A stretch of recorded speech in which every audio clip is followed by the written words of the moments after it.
Oh my god, guys, this is so awesome.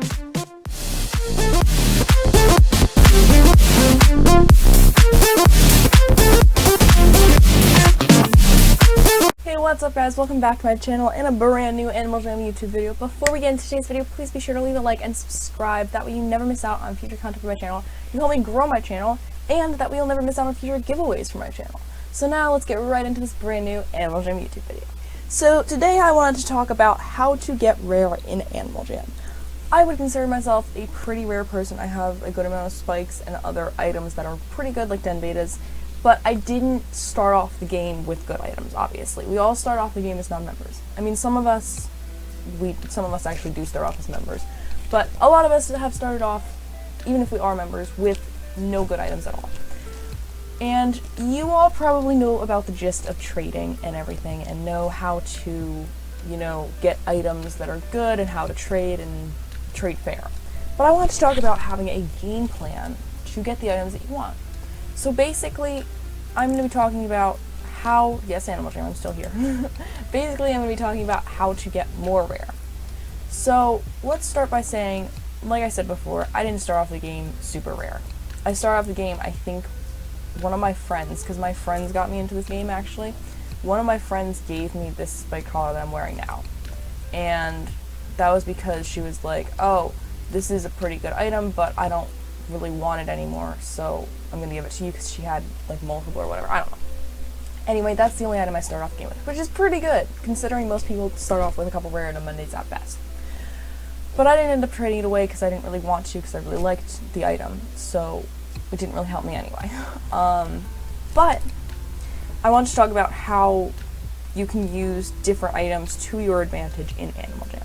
We all know spikes are rare, headdresses are rare, top hats are rare, Cupid wings are rare, all these other good items, Den Betas, clothing betas, are rare, But what about the items that are more common, but can still be used to obtain those good items? I want to talk today about Rare Item Mondays. Rare Item Mondays are underestimated way too much. They're very common items, obviously, because every Monday they come out. But there are some that are not so easily obtained. And there are easy ones to get, like the ones we get when we do the daily spins, but there are ones, like I said, that aren't as easily obtained. So what I want to talk about is getting those Rare Item Mondays that are easily obtained. So every Monday you have to set a plan to buy the Rare Item Mondays that come out, unless you're a non-member and it's a members only item, which a lot of times there are, and then you just ask people to trade it to you. You go to the spot where the Rare Item Monday is each week or each month. I'm not really sure how Rare Item Mondays work recently. I haven't seen a lot in the shops. But either way, you go to the spot where everyone's, gathered to buy the new Rare Item Monday, and you put good items on trade, and you ask people to trade the item to you. Now you might say, well, I don't have good items yet because, that's why I'm trying to get these Rare Item Mondays. They don't have to be these fantastic items, just items that are like store-bought, that are, not released anymore, that like aren't out. They're not Den Betas, but they're just not in stores at the moment. Or even store-bought items. People aren't tight with their Rare Item Mondays. If I saw a non-member in the store asking for someone to trade them a Rare Item Monday, I would just trade it for, a common item like a necklace, because I really don't care. Rare Item Mondays are not that great of an item on their own. But once you build up enough Rare Item Mondays, I'd say maybe like 10, maybe 15, 20, you can trade those for a better item, like a bad clothing beta.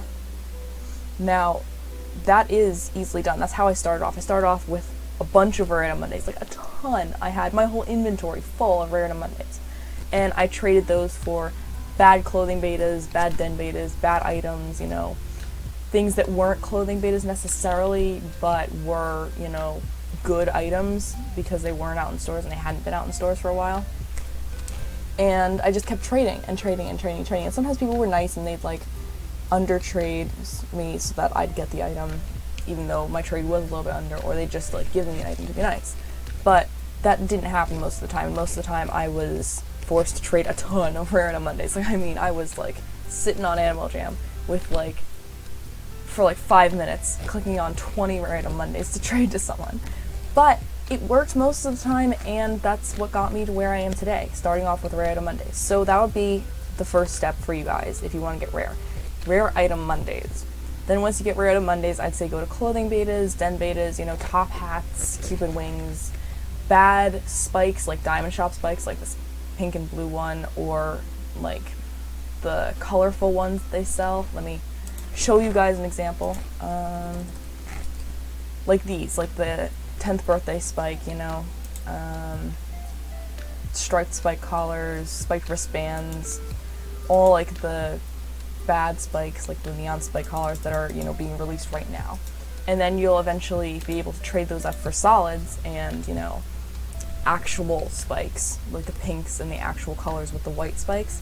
And then you'll be able to trade those up for even better items until you get to the item you desire, whether that's a black long or a headdress or whatever the item is you desire.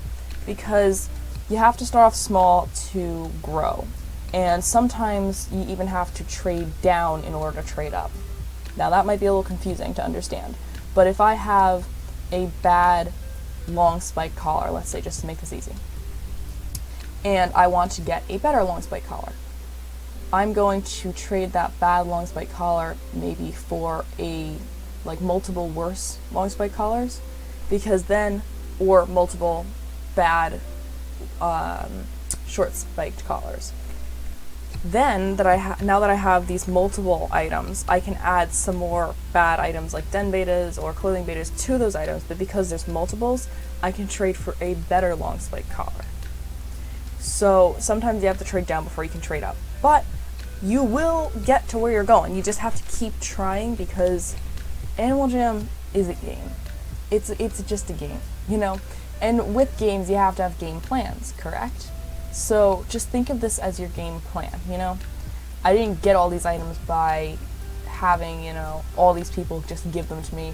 I never ever scammed or hacked once in my life, and I encourage you guys to never ever scam or hack once in your lives, because I'm sure you guys wouldn't, because I know you guys are good people. But you never know who's watching these videos, or if, you know, people sometimes get discouraged and they're like, well, I was hacked, you know, why can't I do it to someone else? Or I was scammed, why can't I do it to someone else? Because it's not right. Just because something was done to you doesn't make it right.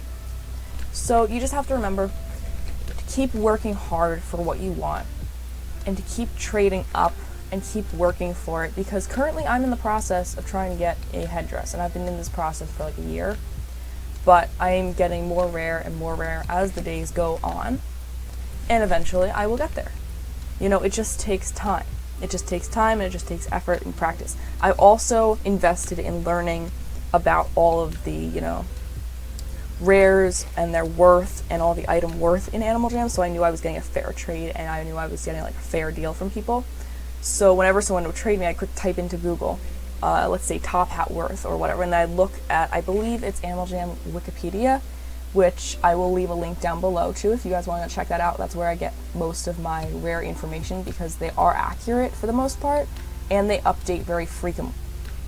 I can't speak today. Very frequently. So you know that you're getting the most frequent news. So I'll leave a link down below to that, but I'd always type that in, and I'd make sure I was getting a fair deal for my items, because a lot of people try to undertrade in Animal Jam. This is a known fact. This is a known fact. Everyone tries to undertrade in Animal Jam, because of course people want to get good deals, you know? But that's the thing, they want to get good deals, which means the other person wants to get a good deal too. So you have to remember that. And also remember, guys, if someone doesn't accept your trade, even if it was fair, it could just be they didn't like the items. You know, it's not like they're obligated to accept the trade just because it's fair. If they don't like the items, or they have the items already, they don't have to accept it. It's up to them. It's their item. But anyway, I want to thank you guys so much for watching this episode of Animal Jam, I guess, information. I wanted to do this video because I figured, you know, I grew pretty fast in Animal Jam and got a lot of good items, and that was my game plan, so I wanted to share it with you guys so that you guys could, you know this game plan, and so you guys get rare too. And I'll see you guys next time in a brand new Animal Jam YouTube video. Thank you guys so much for watching. Make sure to comment, like, and subscribe. Bye!